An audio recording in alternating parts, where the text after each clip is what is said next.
This is part 2 of a series. If you'd like to watch part 1, it's in the description and in a playlist. Trigger warning for gore in this chapter. Also, I do not have voice actors this time, so you're going to have to deal with my voice. We open the chapter with Ito picking up Nakoshi from the hotel. Ito takes Nakoshi's car key and puts it inside his earrings. They make their way to Ito's lab, which is inside a creepy apartment building. The lab was bought by Ito's dad, and Nagoshi calls Ito a daddy's boy. This will be important for later. Ito and Nagoshi enter the lab. Nagoshi asks, "Is it really safe?" Ito reassures Nagoshi that trepanation is totally safe. Unlike a lobotomy, my favorite, or brain surgery, it's only conducted on the skull and not the brain. Ito says he's better than most of his father's friends, and Nagoshi just says, "Do it."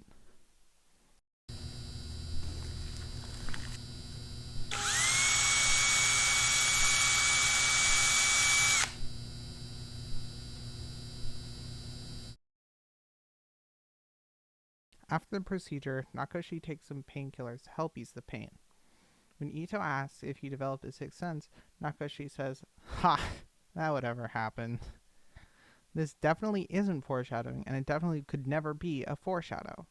Ito elaborates, saying that 36% of those who go through with the procedure end up getting some kind of sixth sense. Nakoshi asks, why does drilling a hole in your head make it work?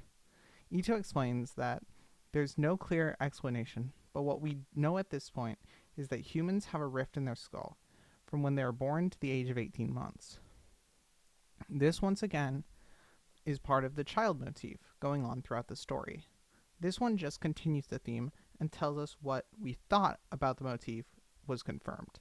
The car was the womb, and when he had it towed, he was born, and now he's a baby, or newborn, due to the fact that he had the hole drilled.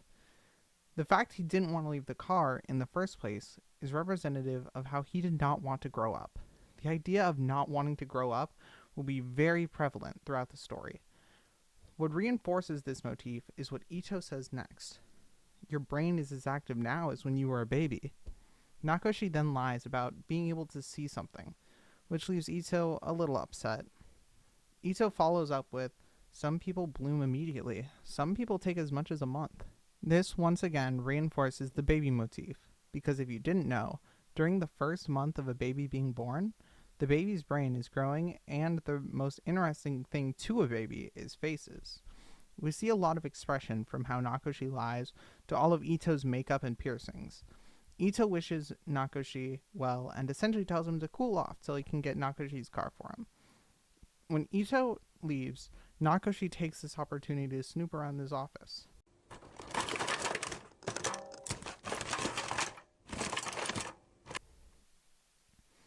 He finds old pictures of how he used to look and says, such a predictable fall from grace. He also finds several files on others who had trepanning, and they either had no effect or ended up insane or dying.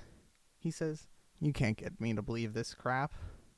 But he's lying, as we see his lip tug and his hand shaking in fear. Nakoshi makes his way outside when Ito comes back with his car. Putting his head on the wheel once again, Nakoshi finds that everything is fine with his car. Ito is in disbelief that Nakoshi can do this. Nakoshi adds that Ito messed with his floor mat, bag, and sun visor.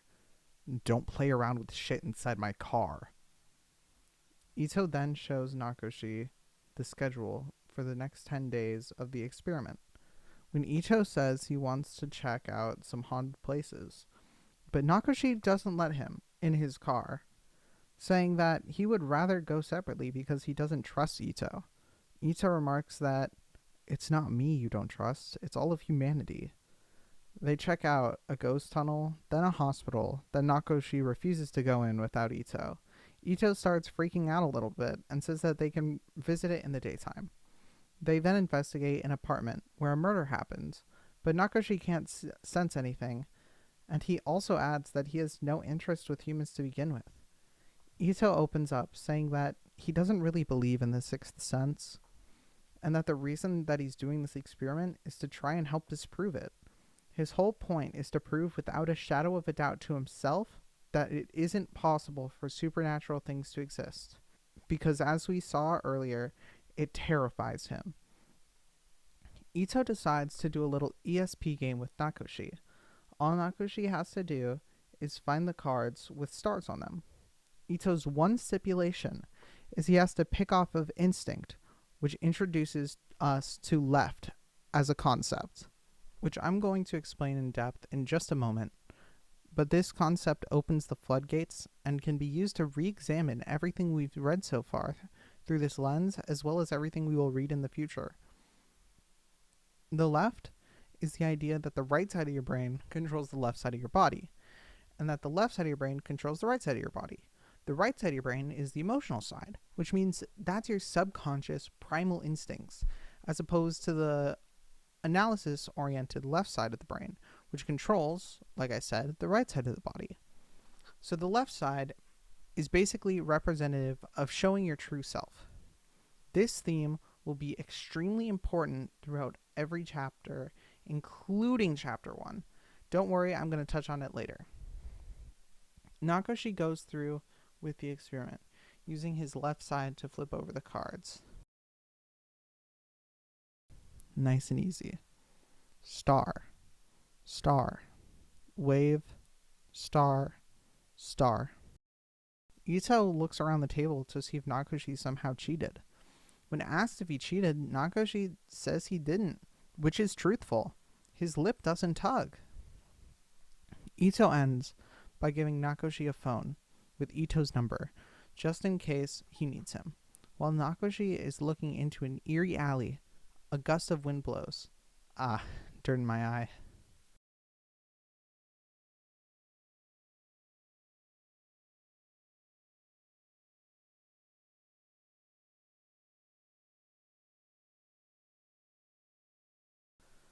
Whoa, what the hell is this? Nakoshi's left side allows him to see a different side of humanity. In fact, the monster is directly tied to insecurities and trauma of the people they represent. This is what I will be calling a homunculus. Nakoshi steps back, his coffee spilling onto a mech. This mech is a homunculus of a mob boss. The mob boss lifts him up by the collar. You think this is some kind of joke? Though instead of Nakoshi pleading not to get beaten up, he notices a bloody pinky that the mech has. Your pinky? The boss pulls back and falls down, obviously surprised. When Nakoshi covers his right eye again, he sees a young boy inside the mech. When Nakoshi blurts, "A boy?" the mob boss asks for his knife and says, "I'll have his pinky. My 77th. Whoa. Stop. Hold on. Don't do that. Don't cut off your own finger. What Nakoshi sees isn't a mob boss trying to cut his finger off, but instead a boy using a sickle to cut off his own pinky. Remember how homunculus are a reflection of trauma and insecurity, which means that obviously him cutting off other people's pinkies is a way of dealing with trauma he has. Though its depth is very shallow, it's one of the few homunculus that is downright explained to us, rather than us having to use the information to piece out what it means. If you can't figure it out right now, no worries, we'll go over it next chapter. What the hell are you talking about, boy? Stop. Any farther and you'll sever your finger. We see the mob boss's left pinky shake. The mech opens up, and we see the child's face on the verge of tears, while the sickle is about to cut his pinky. I see a child. Why are you doing that? I've heard enough. You're a dead man. Put down that sickle thing. Sickle?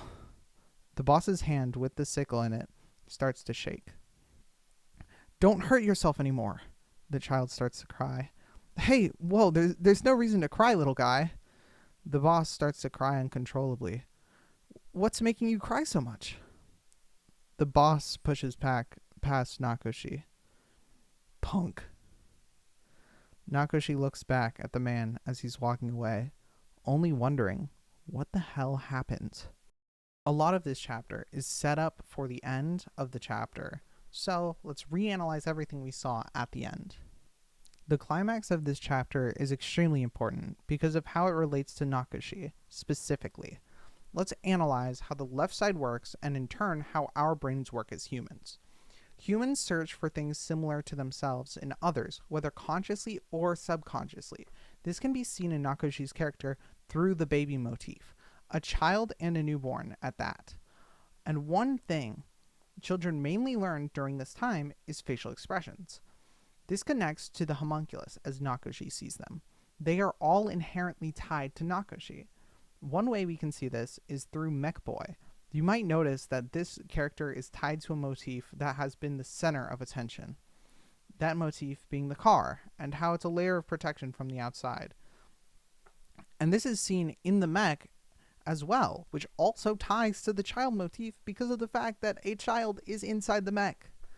It makes you wonder what Nakashi will see when he looks at himself in the mirror, considering he wants to not be observed in society, which is why he lives between the homeless and the rich.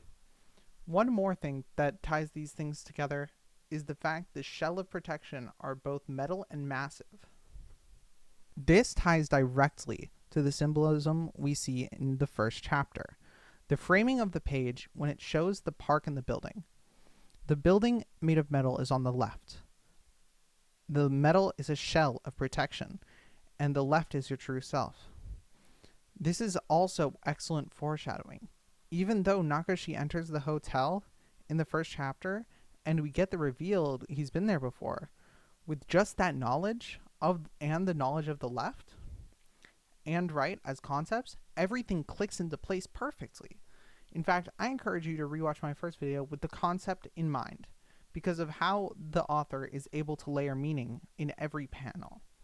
Back on track though, everyone who reaches the top has to conform to society, and the only way of conforming is by not showing your true self. The way the homeless are framed in the panels show them with their left side facing the reader as well as Nakashi.